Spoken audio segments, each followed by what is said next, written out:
Good afternoon, everyone. Thank you so much for joining us today from Freeway Revolts to the Future. I'm so excited to introduce you to our panelists today and get started on this lunch and learn. My name is Kate White. I'm the Public Outreach Coordinator with the Boston Region MPO. Just to start our webinar, we're going to go over briefly some of our virtual webinar guidelines, and then we'll get started into the program. And so if you have any issues whatsoever, again, please reach out to the MPO staff to help you. So just real quickly, you're joining today with muted microphones. If you haven't already done so, which it looks like a lot of you have, please rename yourself with your first and last name. We'll be controlling the mute for you all today, and we encourage participants to enter your comments and questions into the chat, and we'll try our best to get to all the questions in the panelist section. Again, if we do open up for out loud questions, you can use the raise hand function. Depending on your Zoom, you might find this in your participants box, or you might also find it in your reactions button in the toolbar. But no matter what, if you have any trouble, please reach out to myself or to my team member, Roisin Foley, either in the chat box, rfoley@chps.org, or 857-702-3704. And with that, I'd love to welcome our panelists. I'm so excited to introduce with that, I'm actually going to send it over to Alex and Felix. I'm the chair of the American Planning Association's Massachusetts Transportation Committee to tell us more about the committee. Great, thank you very much, Kate, and good afternoon. I'm Allison Felix, chair of the American Planning Association's Massachusetts Transportation Committee and principal planner with the Metropolitan Area Planning Council, or MAPC. We are very excited to be collaborating with the Boston Region MPO to host this afternoon's webinar, From Freeway Revolts to the Future, the History of MPOs. This afternoon, we will hear from Tegin Teich, Executive Director of the MPO staff, who will talk about how MPOs were created in a time of protest to promote cooperation in regional transportation planning. Tegin's presentation will then be followed by a Q&A about the present and future activities of MPOs with Daniel Amstutz, Senior Transportation Planner from the town of Arlington, and at-large MPO Representative Sujatha Krishnan, Deputy Director of the Central Massachusetts Regional Planning Commission. The Transportation Committee plays an active role within the Massachusetts APA chapter by providing a forum for transportation professionals, students, and other interested parties to discuss transportation planning issues, increasing fellowship among committee members through the exchange of information and ideas, and furthering planners' knowledge of the transportation planning process within Massachusetts. The Transportation Committee represents local, regional, municipal planners in the public and private sectors, and we are engaged locally, regionally, and nationally. If you are interested in joining the Transportation Committee or learning more about the American Planning Association, please feel free to email me. My email address is on the slide at the bottom left. Also, AICP members who are attending this webinar may earn 1 CM credit for attending. And now I will turn the webinar back to Kate White. Thank you. Thanks, Allison. With that, I'm going to introduce our presenters and panelists today. First off is Tegin Teich, who is the Executive Director of the Central Transportation Planning Staff, or CTPS, and this is the staff to the Boston Region Metropolitan Planning Organization in Boston.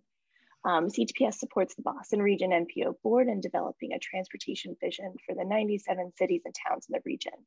CTPS also supports the board's decision-making for allocating federal dollars to transportation projects while advancing strategies to achieve greater transparency and equity in the transportation planning processes. Before taking on this role, Tegin had worked both in municipal planning for the city of Cambridge in Massachusetts and in transportation consulting. Tegin received a dual master's degree in urban planning and transportation from the Massachusetts Institute of Technology. She will be joined later in the session by Daniel Amstutz and Sujatha Krishnan, which Allison already told you a little bit about. But Daniel Amstutz is the senior transportation planner in the town of Arlington in Massachusetts and an at-large town representative for the Boston Region MPO Board. He joined the town in 2018 as the first person to hold a position in the town.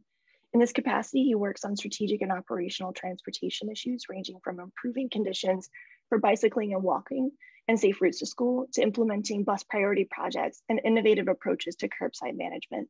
He previously worked as the MPO transportation planner and bicycle and pedestrian coordinator for the city of Greensboro in North Carolina, and he received his master's in city planning from Boston University. Sujatha Krishnan is the Deputy Director at Central Massachusetts Regional Planning Commission, or CMRPC, serving since January 2008. She has over 20 years of experience in transportation planning and engineering work in Connecticut, Ohio, and Massachusetts. Ms. Krishnan leads the transportation team through the development and implementation of various multimodal transportation projects, initiatives, and studies in the Central Massachusetts region.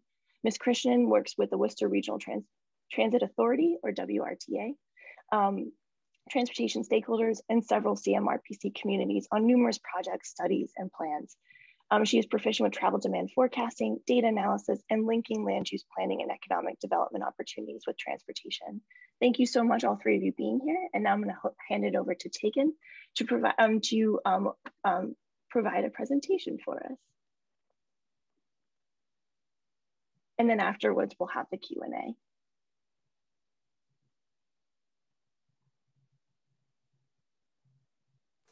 Great, thank you. That was me awkwardly taking control of the screen. Appreciate your patience. So hello, everyone. As Kate said, I am the Executive Director of Central Transportation Planning Staff to the Boston Region MPO.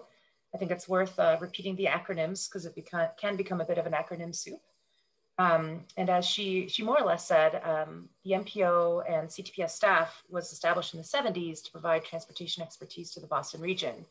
So we are staff to the Boston Region MPO, but CTPS also provides planning and technical support for regionally relevant projects and initiatives on behalf of our partner agencies like MassDOT, MBTA, and other stakeholders. So before I start the presentation, I thought I'd say something a little more personal, and that's I'm very excited to see so many people here, over 100, who are interested in this topic, because of course I am too. I was on the Boston Region MPO board for 4 years, representing Cambridge and also a set of regional stakeholders called the Regional Transportation Advisory Council. And then I was thrilled when this opportunity arose to serve as the executive director of the MPO staff. And that's because in terms of my personal passions, I'm really excited about and passionate about when messaging needs to bridge sort of the technical work that we do and the political, social sort of realities of everybody's life. And also because my career, I wanted to focus on providing a robust, sustainable transportation system and choices for people to access meaningful opportunities for them. So, and then also very relevant for this talk and thinking about the future, I came to the Boston Region MPO with the intent to work with my staff to modernize the organization and to do it in a way that's consistent with the MPO goals and staff's own passion about how they carry out their work. So lastly, I would just say to all of you, I think we should all care about MPOs because it matters where money goes, and MPOs do control federal money because MPOs operate in this incredible place where the intensive technical work and data analysis tools and planning are brought to bear on, again, those political and personal realities of people's lives and how they make transportation choices. And then MPOs are tasked with doing their work transparently and inclusively.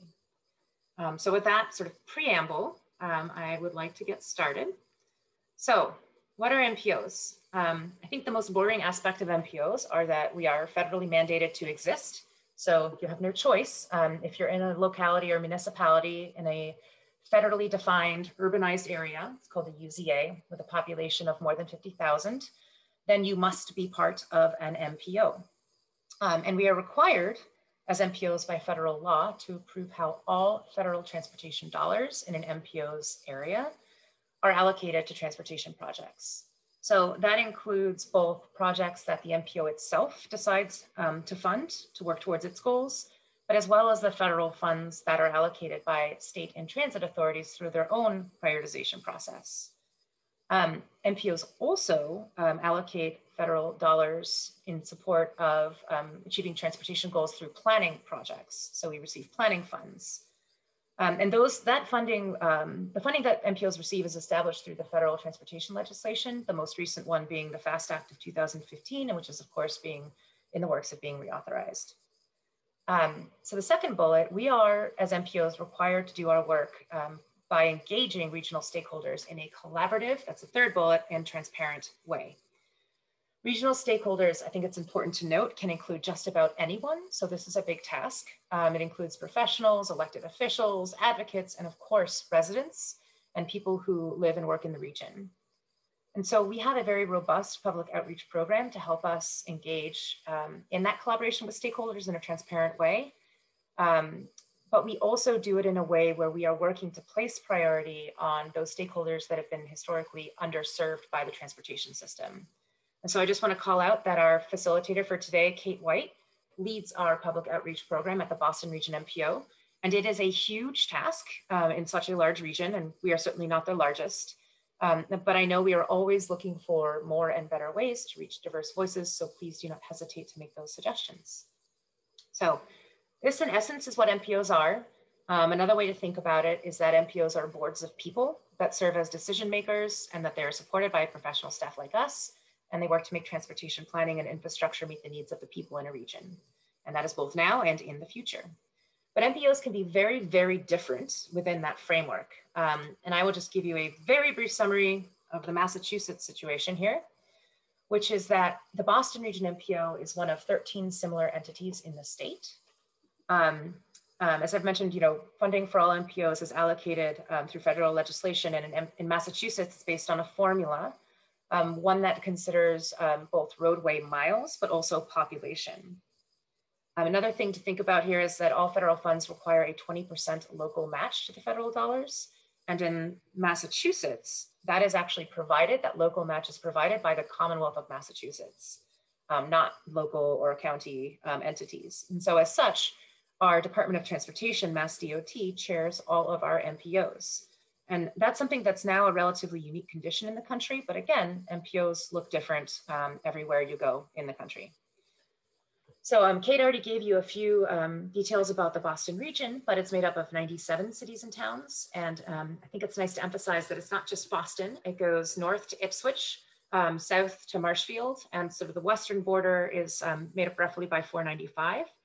So we're not just planning for Boston, but also for suburban and even rural communities as well. Right, that is the background. And I think I'm really here to try to tell a story first of why MPOs exist and what we're looking towards in the future. So why are we a federally mandated organization? And honest to the title of this event, it is largely linked to the 1950s era of highway building and revolts. So my version of this is a Massachusetts version. And of course, there are maybe other ways that other people would tell the story, but bear with me. So I'm having trouble with my clicking, I apologize. So let's start in 1948, and this is when the state of Massachusetts, Commonwealth of Massachusetts, developed its first highway master plan. And at the time, of course, the federal government funded a large percentage of the costs for building the roads, the kind of highways and roads that you see here to meet these plans. And the state planning, the state type of planning that was occurring in this, what was called the highway era, was primarily focused on technical and engineering issues and concerns, and not as much on social and land use considerations that were really the most important aspects of the planning for local governments and communities. So what that meant in the highway area is that the design of transportation infrastructure would or did wipe out longstanding communities. And these are really the communities that served as kind of the core fabric of diverse urban places. And the reason why this was being done was to accommodate interchanges and highways that would move people through these areas and not to them. So let's take an example from the inner belt in the Boston area. This is not the inner belt, but that project would have displaced thousands of people. So this is the Cambridge-Somerville area, for those of you who are familiar, and for those of you who aren't, my apologies, just you can see sort of the dense roadway network here. And on top of this, I'm gonna layer on the design for the inner belt, an inner belt highway interchange in this neighborhood. And hopefully, as is obvious here, that design, if implemented, would have really demolished and divided these communities, not just at the interchange itself, but also kind of extending west through Somerville, north into Boston, south through Central Square, and far, far, far beyond. So with those things in kind of out there in the communities objecting to them, the first signs of the MPO origins were roughly in 1962. And that's when the Federal Aid Highway Act mandated that the projects, like you saw in these plans, could not be approved in urban areas. And that was, of course, populations more than 50,000, unless they were based on a continuing comprehensive transportation planning process that was carried on cooperatively between states and local communities. And we still go by that kind of foundation now as well. But even at the time, there was no kind of power associated with the request to do that. And so while ad hoc committees and some existing advisory councils were formalized to sort of meet this goal of collaborating, they did not have any power associated with those roles. And so controversy continued from the late 1950s through about 1970 in the Boston region and around the country. There were a series of highway revolts represented by the graffiti here, with people protesting and challenging the longtime conventional practice of the highway planning that I've been talking about. And eventually they did attract significant political support. So the tide did turn. On November 30th of 1970, not long after becoming governor of Massachusetts, Francis Sargent, who you see here speaking, put a moratorium on building highways inside of Route 128 in Massachusetts and called for a comprehensive multimodal study to look at the region's transportation needs. So that moratorium was incredibly important and quite dramatic, actually. One of the things that it left were remnants of what had already started in terms of building these highway connections. So this is an example of a ghost ramp going off of I-93 that was going to serve that highway plan that I previously showed. And you can still see these today. As you drive down this highway, this is actually visible. So finally, after all of that, through the Federal Aid Highway Act of 1973, MPOs were formally established. And at that point, they were actually given the power to authorize the use of federal transportation funds. So that was really the key step in terms of giving some teeth to these organizations. And it was also when the federal government allowed highway funds to be flexed and used for public transit for the first time. So just to kind of go back to Governor Sargent, he said some really powerful things that are still, again, really foundational to the work we do as MPOs today. And he had said that roughly, I'm not exactly quoting here, that 40 years of reliance on highways had defeated our own purpose and that we were caught in a vicious cycle. And of course, more cars mean more highways, mean more traffic jams, and more traffic jams means more highways. And he's been credited actually with the ability to admit that he was wrong in his early support of these highway initiatives. So that's kind of a very powerful thing to acknowledge in a politician. But back to today, this is a picture of the Southeast Expressway heading out of Boston going south in 2019, when we were talking about how we had some of the worst congestion in the nation. And to be honest, that terrible trajectory post-lockdown has not changed. So we all know that this region suffers and continue to suffer from congestion, and that we need robust strategies for how to address it without encouraging more driving, providing people with alternatives to access what they need, and without building more highways, because of course we cannot build out of congestion. So as an MPO, we consider our role in this effort to be really critical, and we support planning and allocate federal dollars with the intent of accomplishing those goals. So the way we do that is, I hope this isn't new to anybody, but the only way to really do this is to provide a robust transportation system that has sustainable choices, right? Multiple sustainable choices to access opportunity.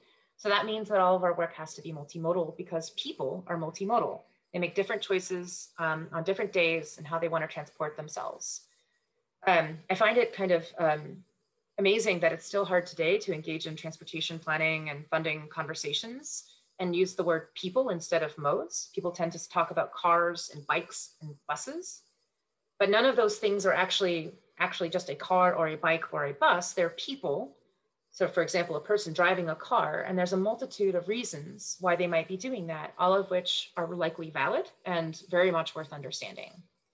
So instead of only looking at the roadway from a vehicle perspective, which is still important, thinking about managing congestion through signal timing and improving safety, we also, of course, look at how we can improve roadways for people who are choosing to bike so that it's safe, accessible, comfortable, people walking.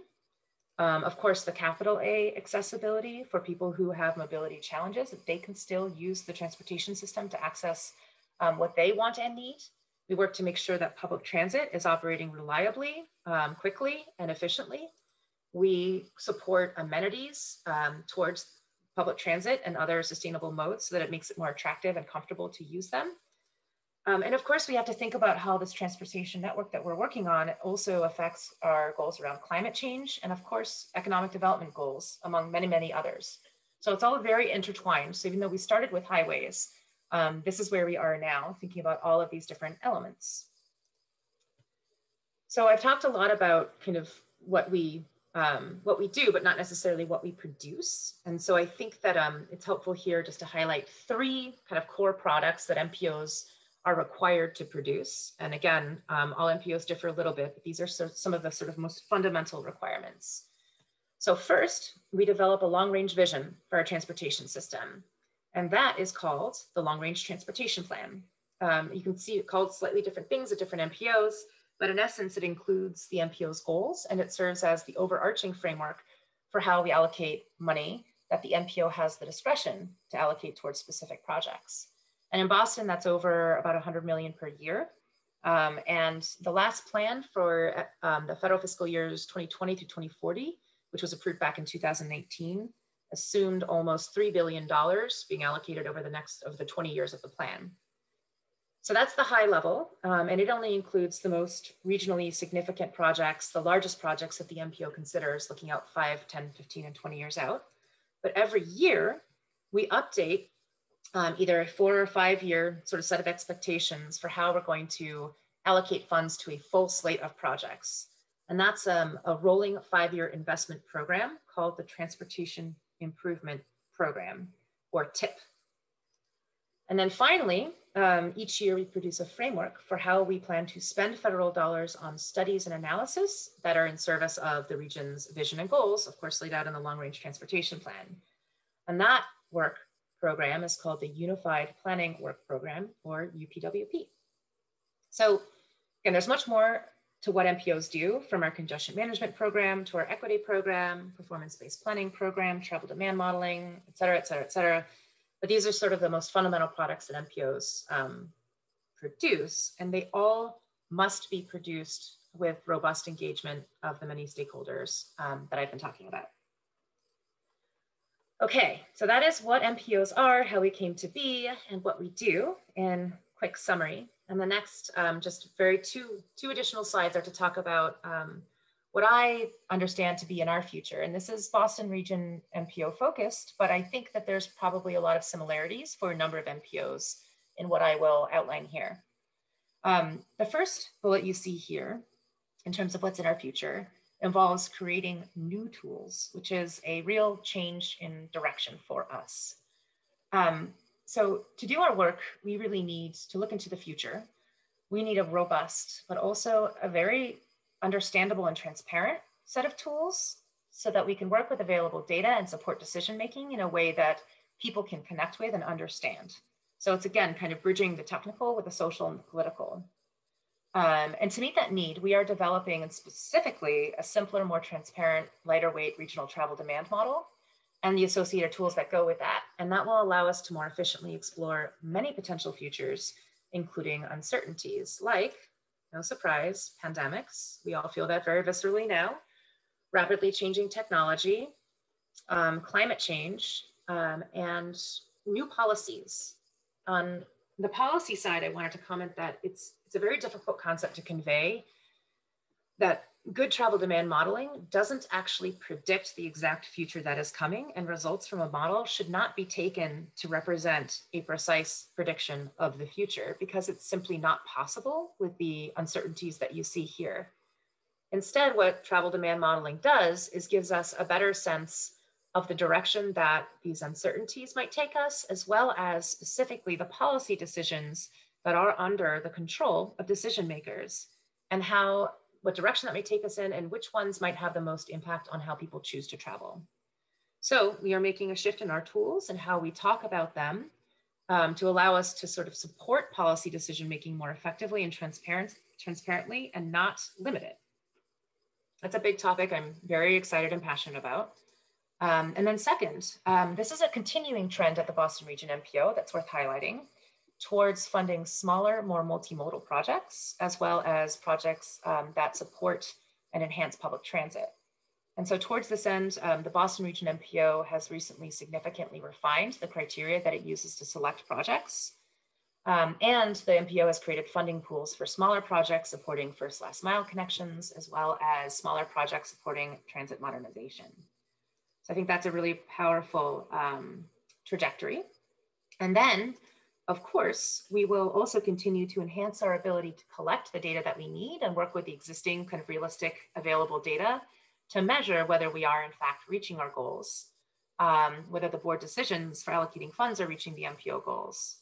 And that's a process that many of you are probably aware of called performance-based planning.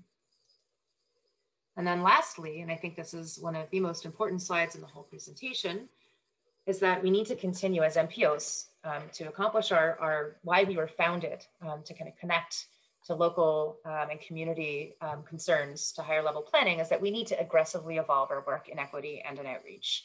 And we need to do this far beyond what we are required to do by federal requirements. We know that in places like Boston and many other places, the history of the transportation decisions in the area has really disadvantaged specific populations and has served to continue to widen the divide of the quality of life between more affluent white communities and less affluent communities of color. And so, kind of speaking to this graphic, if you want to address this history, we can't simply work to even the playing field, which is more thought of equality, giving everybody the exact same tool to reach, to access the opportunities they want to access. Instead, we have to address and work to reverse what we have historically done with our transportation decisions by providing sort of a right size or a kind of more individualized access for people to reach the opportunities they want, and also to really focus on addressing historically disadvantaged communities. So that's equity that you see represented in the bottom graphic below. And in order to do this, we have to listen, we have to engage in more diverse communities, and really we have to become much more diverse ourselves as a staff and our board. And I don't state this to claim that we are actually achieving this, but rather to acknowledge how much work that we still need to do as an MPO and as an MPO staff to really commit to these efforts and begin to sort of move the needle or change the dynamic, the challenging dynamic we have between communities and the transportation systems that affect them. So that was the end of my talk, and I'd love to turn it back to Kate. First, I'll say I'm very excited to be on a panel with one of our MPO board members, as well as the Deputy Director of a neighboring MPO. And Kate, please take us away. Thanks, everyone, and thank you, Tegin, for that presentation. I'm excited to bring back our panelists. So I have some questions first, and then we'll start to look at the chat questions. My first question is, seeing that our history of MPOs is rooted in changing the transportation system for the better, I'd love to ask the panelists, what drives you to keep pushing for change? I'd love to have Sujatha answer first, and then I will go to Daniel. Thank you, Kate. First of all, I'd like to thank everyone for letting me be part of this important topic here. This is near and dear to my heart. I've been in MPO planning for 20 years. And also I'd like to thank Tegin for setting the stage beautifully. It kind of helps bridge between the questions and why we are here. So just to answer the question, what pushes me for change is, like many people out here, I love a nice challenge. And I am a bit competitive. So that's just the personal side of me. But like Tegin mentioned, we are in a stage where there is constant and speedy change with technology, with diversifying demographics and generational changes, the way that the newer generation is thinking about transportation versus we were thinking about it 20 years ago or 10 years ago. So we have to constantly reinvent ourselves to manage this change. And also constantly remind ourselves that one size doesn't fit all, especially the region that I represent, the Central Mass, has a really good mix of urban, suburban, and very rural communities. So, the solutions that we propose or planning we do does not fit all communities at all times. So we have to constantly reinvent ourselves and be very creative. And finally, one thing that pushes me for change constantly is to be part of a great team that's always challenging you, keep you on your foot all the time. We have a list of very robust planners all around the Commonwealth that is constantly pushing towards innovation, looking at best practices, creating best practices. I guess it keeps me on my toes, and thank you so much to be on this platform with all amazing planners here. Thank you. Thank you so much, Sujatha. I'd love to send that to Daniel now to answer the question. Hi, thank you, Kate, and thank you, Sujatha, and everyone for being here, and also to Tegin for, a really, really good presentation, I thought, of really setting up things for MPOs. It was, a really, really good brief, but complete overview of things from sort of top to bottom. I think in terms of pushing for change or keeping pushing for change, I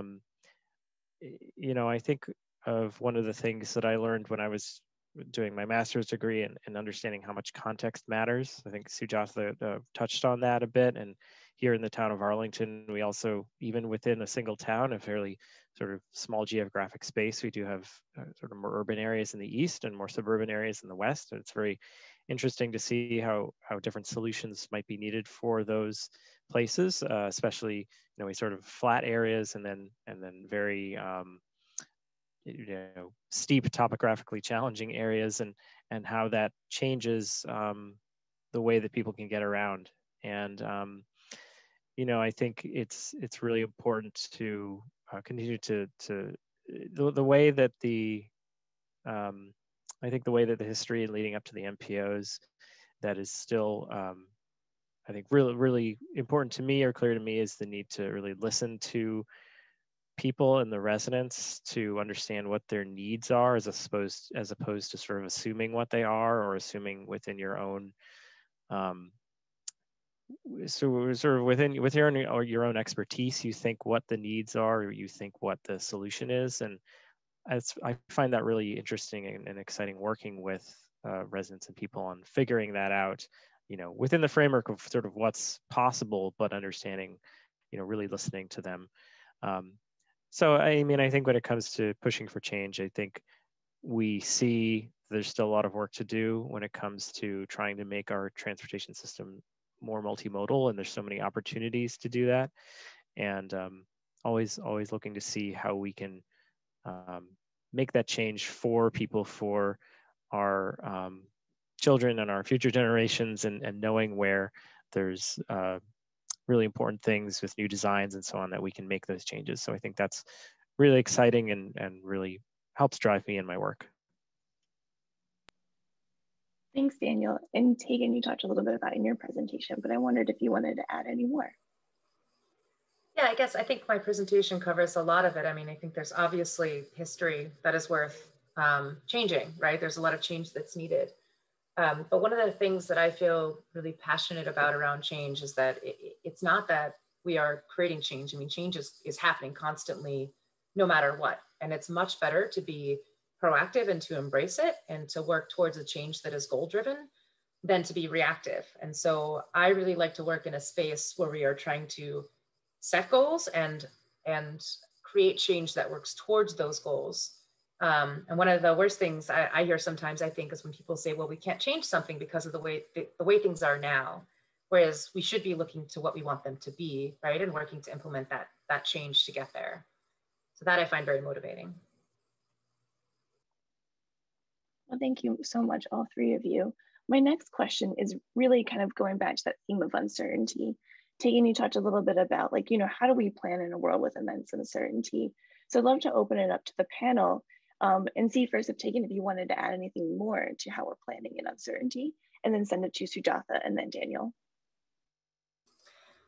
Yeah, I think the aspect of uncertainty that I hope I was hitting on is that, I don't think it's worthwhile to be afraid of uncertainty, right? Again, change is happening all around us. Going through the year of the pandemic is one of the things that I think really hit home for people, that you're going to face surprises and uncertainty no matter what you do.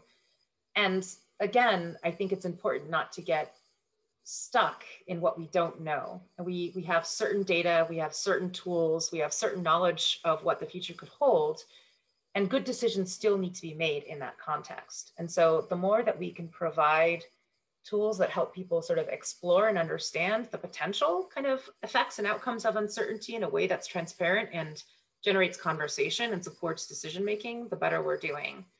So that's how I like to think about uncertainty, to not lose sleep myself every night about what I don't know.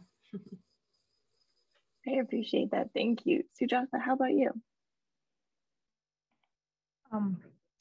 I think I know we talked about the LRTP a bit, and it's a 20-year vision document, but there is a reason purposefully to have it updated every 4 years. So we are not really living off of a document that set in stage for 20 years and it doesn't change. That is changing. So we can constantly pivot, even though the document horizon is 20 years, every 4 years, we get a chance to look at it and pivot based on whatever is coming down the pipeline. And also, I think one big thing that works for us, and first of all, we have to be flexible, like Tegin said, embrace the change, but also modular planning, more like, have the foundation set right and then build upon it, whatever the uncertainty is. There are a few things, we still have to, move people, move goods, that still stays the same. So build our, foundations well, and then whatever the changes, you can, pivot and work on it as they come. Thank you so much. And Daniel, how about you? What are your thoughts around planning in immense uncertainty? Yeah, thank you. I think that, I certainly agree with Tegin and Sujatha. I think what I would add, or what I'm thinking about with this, is the importance of having a vision and having like a clear set of goals that you want to aim towards. Thinking back again to the presentation and to the idea that, sort of original conception of the highway system and the freeways, maybe, sort of based on a vision of sort of changing the way that people get around, and sort of using new technologies, sort of literally in getting around, and people traveling all around the country, right? And I think, we need a similar, that took years or decades to come to fruition, and I think we need a similar sort of vision that is inspiring to people, and may need to be revised or reworked a little bit, but I think in the face of uncertainty, that we need to try to hew to, like, what do we want the world to look like? What do we want our transportation system to look like, even as things change in technology, or as there's different issues that come up. And I think even, some things that are uncertain in a way, like climate change, are actually sort of certain, in that we sort of know that it's coming, and that we need to make adjustments or make provisions for that. So, some of the uncertainty is like heat waves and things that we don't know about, but we know that it's coming, and we know we need to, again, have a vision that responds to that, and is making the world a better place, and making the transportation system better for all users. And we need to, keep with that as time goes on. Thank you, Daniel. So my next question kind of some of you have already addressed it in some of your answers, but I wondered if anyone would expand upon how MPOs can adapt and plan differently to meet the goals of their respective regions. Maybe Daniel, if you have an idea first, and then we can send it to Tegin. Sure, thanks. I think, my first thought is I guess something I maybe said earlier, of the need to, kind of listen to what people want, or listen, this is the public engagement piece of it is really critical, that you're really listening when people are talking and, and saying like, these are the things that we really need out of the system, as opposed to trying to sort of come in with solutions that you think are going to work or that people want, but they're actually something that you sort of internalized or thought as like being, you know, sort of the one size fits all type of solution. So I think that, and in a region that has many different communities, especially the Boston region has many different communities and different land uses and so on, you know, so that context specific nature is going to be needed. You know, there's going to be things that are sort of similar across the landscape and things that are different, and making sure that that's recognized and within sort of the political context, as well as sort of what's the feasible design context, making sure that is that again sort of within the realm of what people are really want to have for their community, and to, I think, build that collaboration across communities and across the region, again, so that for that bigger vision too. Thank you, Daniel. Tegin, do you want to talk a little bit about how we can adapt with our respective long-range transportation plans?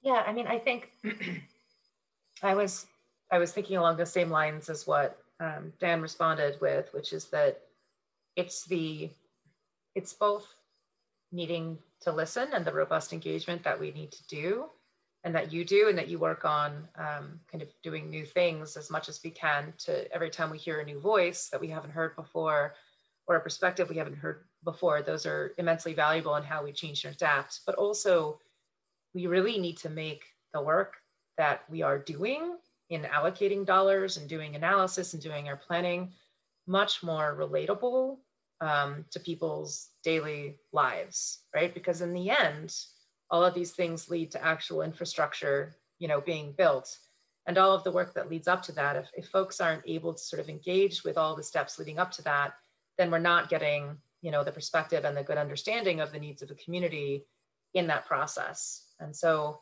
that accessibility of our plans, of our long range plan, the engagement around it, and the sort of improvement of our tools, as well as admitting in our plans, as we expect to do in our next revision of it, that we really need to understand a wide range of scenarios of what possible futures are. And that takes a lot of work to explore that and to sort of put some level of boundaries around uncertainty, to the point that we can actually have a conversation for how we want to invest in a transportation system that will still reach our goals without knowing exactly what is in store for us in terms of some of those uncertainties I mentioned. Thank you, Tegin. And Sujatha, well, how about you? How do you think we should adapt in our long-range transportation plans? I don't want to repeat what Daniel and Tegin said. Obviously, engagement is very important, but also I think, you know, we are big data warehouses. Like, one of the primary jobs or things that an MPO does is data collection and data analysis. So the data is also showing you how things are moving, and also be flexible and like listen to people, see what the data says, see what the middle ground is, and how we go from there. So. Thank you, and that's a great point. I really want to highlight to everyone participating today that your MPO is such a great resource of data collection and other research initiatives. So please reach out to your MPOs to find out more. So one of my next questions is from the chat. So I'm going to start to pull in some of the chat questions. Just a reminder for anyone, if you'd like to ask your questions, please input them in the chat. We'll do our best to get to as many as possible in this webinar. My first one that I wanted to ask, especially because we have two different MPOs represented here today and other MPO representatives in this webinar, is what is it like working between neighboring MPOs? We know as a whole, we're a whole state, and then some of us, there's significant travel between the two regions. For example, Central Mass, the Boston area, with the Worcester to Boston travel. So I wondered if one of the panelists wanted to talk a little bit about that. Maybe Tegin, do you want to start us off? or Sujatha, I saw you on mute. How about you go? Sure. We have a very great relationship between MPOs and the Commonwealth, especially coming, like you said, I worked in Ohio for a few years before I moved to Massachusetts. And when Tegin was setting the stage, she said how MPOs are different around the country. Massachusetts has the unique advantage of having contiguous MPOs, like every MPO borders each other. So, 2 hours is nothing when you compare to Ohio, when you have to go to Columbus from like the northeast part of Ohio. But so that's an advantage we have where we actually touch each other. And also another thing is we do have, we meet every month to discuss different things, and MassDOT also being the chair of the MPOs give us another unique advantage of working with each other closely.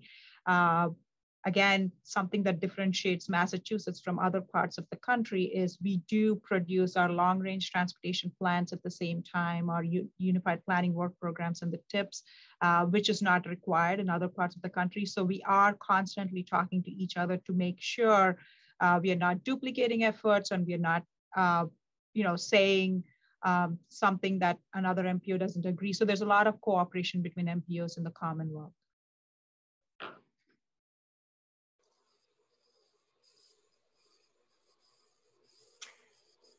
If you wanted me to add, I think Sujatha spoke to it quite well, and she also has far more experience with the Massachusetts MPOs than I do. But what I will say in the roughly year and a half that I've been leading the staff for the Boston Region MPO is that there's multiple forums for technical coordination, for policy coordination. Sujatha touched on some of those.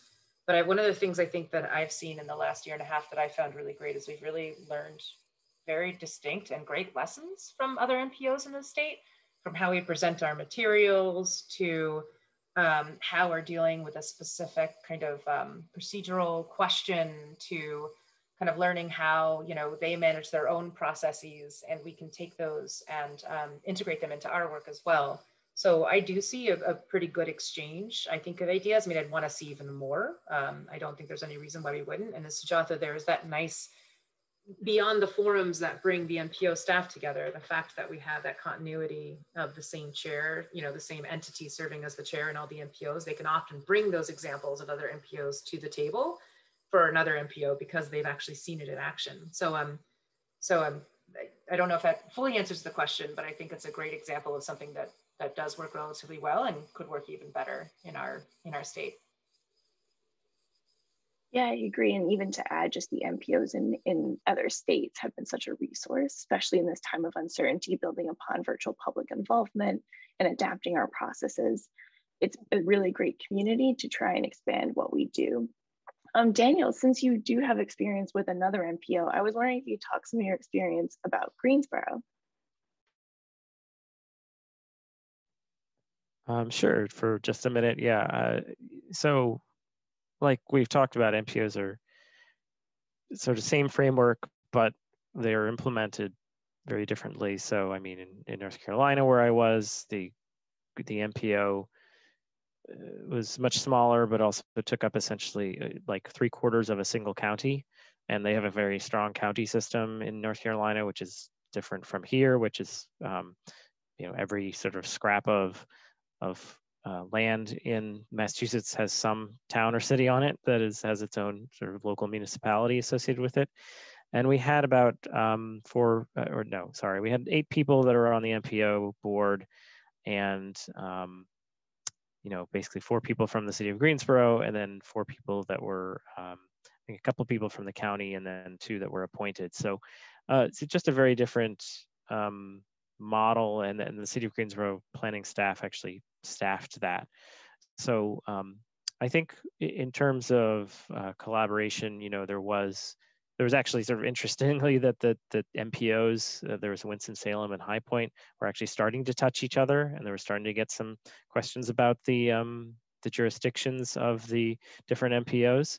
But in terms of collaboration, there certainly was a lot, and they actually had the whole like MPO conference that they did every year, I think, which really helped to sort of stitch the state together and the different MPOs together to understand what was going on in the different in the different regions, and to partner with and talk with the other MPO staff as well to understand the challenges or what best practices could be taken from other places. So again, very interesting, very different place and different context, but you can just see, even within Massachusetts, right, there's I think probably a number of differences with the way that the different MPOs work, and then across states, they can be very different formats and sort of political, because of the sort of political subdivisions that they cover as well.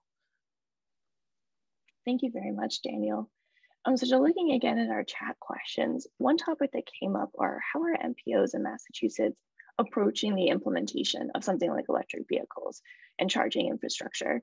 And really this could touch upon any renewable and emerging transportation technologies.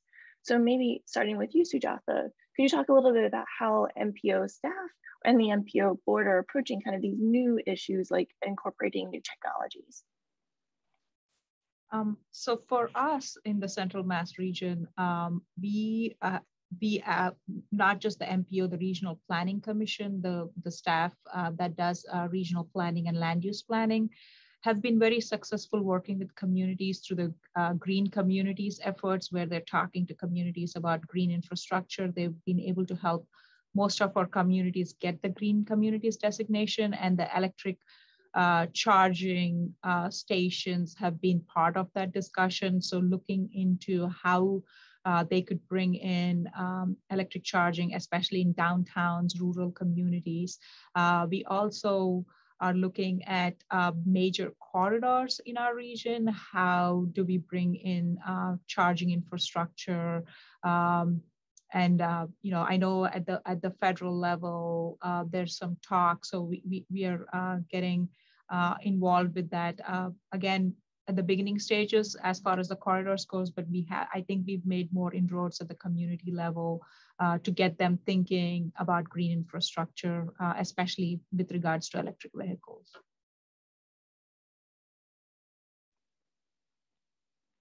Thank you so much. Tegin, what are your thoughts? Well, this might be an interesting time to point out that the Boston region has another kind of interesting element to its organization, which is that in Boston, CTPS was established as an independent transportation planning staff to the staff of the MAPC, which Allison Felix, represents here, which is the regional planning agency, which covers the broader swath of some of the interactions between land use and community, actually drawing a blank right now, I'm sorry, some of the infrastructure that Sujatha was talking about. So while we as the MPO, we may focus on things like working to support planning efforts to figure out how best to sort of implement these kinds of technologies within the kinds of roadway projects that the MPO elects to fund. But we have a little bit less of a direct engagement on implementing that kind of technology at the local level as what Sujatha was talking about.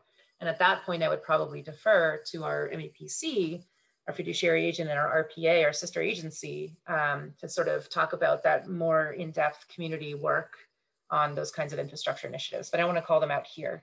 That's sort of a difference in the way that we operate. Which is great. So thanks for addressing some of that, Tegin. One of our questions was some of the difference between MPOs and RPAs. I know we just have a few minutes, so I wanted to tackle some of the questions that we got more recently in the chat, which is really around disruptions. So one of the first questions were, how do MPO staff address the disruptions to their planning goals when emerging transportation modes like shared micromobility, so those are your electric scooters, things like that, last mile freight delivery, widespread TNC adoption like Lyft and Uber, and evolving telework trends, tangent from the plans and projects you originally set out to accomplish. And this kind of touches upon another question we got, which was addressing the boom in doorstep delivery, which affects how people use the curb. So maybe first, as maybe Sujatha and Tegin think about like how MPO staff approach it. Daniel, you've talked a little bit around like curb management and what are innovative ways that we can do that. So maybe we can start with that and then move into how MPO staff are addressing emerging disruptions. Yeah, thank you. So, So the town of Arlington, you know, we typically, I think, are like very many other towns where typically the curb is, if it's not being used for something, or if it's, you know, if there's like a travel lane and there is no curb space really, that is to be used for on-street parking, or bus stops, you know, typically. So, you know, I think we're sort of emerging towards or evolving towards how to use that differently. I think the pandemic sort of forced us to look at that more carefully with regards to parklets and how to support restaurants and dining when restaurants weren't allowed to have people inside their establishments, which is something we had talked about for a while, but the pandemic, a silver lining, so to speak, is that it gave us an opportunity to really jump into that earlier than maybe we had expected. And so that's a big change for curbside parking. We've started talking about more of the Uber and Lyft and, you know, ride sharing and understanding more about that. And I think the research from the MPO staff has been very helpful, and you know, we've participated with some of the research projects that they've done. I recall there's one about access to central business districts that was done the last couple of years that we participated in, and you know, learning about just how people actually get to businesses, I think is really important and useful to kind of push back against what the typical impression is that, well, the curbside is really just for on-street parking and it's needed very much for business and economic development and so on, when really it's public space that could be used for so many more different things. Even, you know, freight loading, we don't have really loading zones within the town, and so that it creates safety issues, and you know, it's sort of free for all on where you're actually supposed to be to do different things. But so we're starting to tackle those things, and I say the MPO research and working with them is really helpful to us, because it's the kind of thing that we can't do on our own, and that can be done at the MPO level to help support all the communities in the region. Thank you, Daniel. Sujatha, what are your thoughts on how the MPO kind of pivots and looks at addressing these disruptions to our transportation planning? Another thing I want to point here as an MPO that is interesting is, you know, how Tegin said we have, you know, like Boston region has $100 million a year.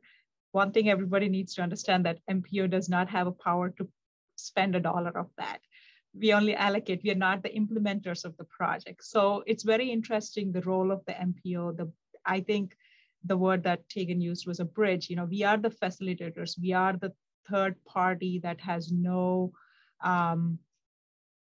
skin in the game per se. So we have the neutral party observer. So we bring the data, we bring the research to the table and try to facilitate discussion. So just as an example, you mentioned one of the disruptions we're talking about is this distribution facilities, which Central Mass is, you know, they're popping everywhere. So we are, as the regional planning agency, we are hosting a regional dialogue where we can all learn from things that are happening around the country, around the state, and how to help our communities navigate these challenges as they come through, and also be as a backbone in terms of research and data to help them make the decisions and move forward.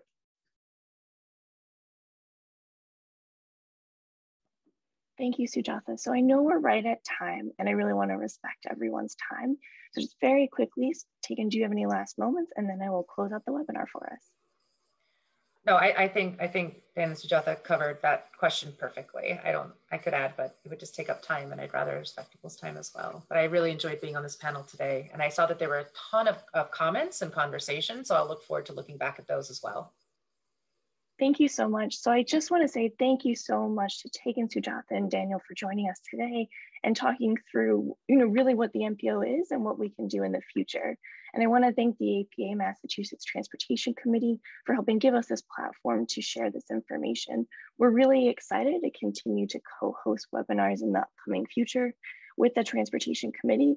So be on the lookout for topics such as what is the future of the curb? How do we improve access to central business districts with transportation? And how do we think about trip generation rates? So please follow the Boston Region MPO on all social medias. That's your Twitter, Instagram, Facebook, and even LinkedIn. This recording will be available on YouTube. We also encourage APA members to reach out to Allison to connect and think about or consider being on the Transportation Committee. So thank you again, and we hope you have a wonderful rest of your day. Thank you, everyone. Thank you all.